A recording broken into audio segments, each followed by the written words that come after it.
এই মুহূর্তে কমলাপুর রেলওয়ে স্টেশনে আছেন সহকর্মী সানভীর রূপল। সরাসরি যাচ্ছি তার কাছে।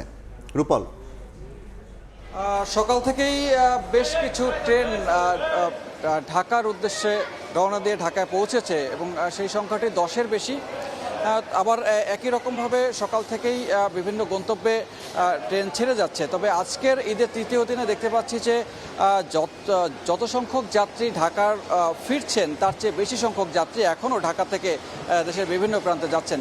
তবে কেউ কেউ ঈদের আগে টিকিট পাননি বা কেউ কেউ ঈদের ঝক্কি ঝামেলা পোহানোর জন্য তারা সেই সময় যাননি, ঢাকা ঈদ করেছেন এবং তারপরে তারা পরিবার পরিজন নিয়ে তারা গ্রামের উদ্দেশ্যে যাচ্ছেন। যেহেতু এবার একটি লম্বা ছুটি পেয়েছেন এবং সেই লম্বা ছুটির সবটুকু পুরোপুরি কাজে লাগানোর জন্যই তারা নিজেরাই ভাগ করে নিয়েছেন যে কবে কোথায় কতদিন ছুটি কাটাবেন।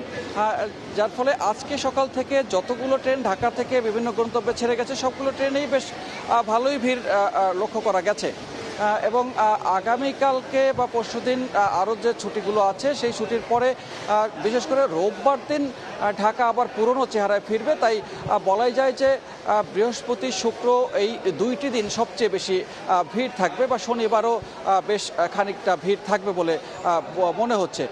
তবে আজকে যারা বিভিন্ন গন্তব্য থেকে ঢাকায় ফিরেছেন তারা বলছেন যে তাদের নিজস্ব ব্যক্তিগত কাজও আছে, তাছাড়া অনেকেই চাইছেন যে পরিবার পরিজনে যাতে সেই সময় ভিড় যাতে না পড়তে হয় তাই আগেই তারা ঢাকার উদ্দেশ্যে এসেছেন এবং কেউ কেউ এখনও আবার ঢাকার বাইরে বিভিন্ন জায়গায় ঘুরতে যাচ্ছেন এবং বিভিন্ন দর্শনীয় স্থানে ঘুরতে যাওয়ার ফলেও এই ভিড়টি একটি বাড়তি মাত্রা যোগ করেছে।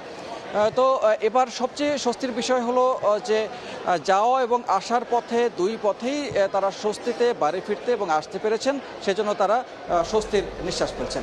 এই হলো এখন পর্যন্ত কমলাপুর রেলওয়ে স্টেশন থেকে সবচেয়ে সরাসরি যুক্ত ছিলাম কমলাপুর রেল স্টেশন থেকে।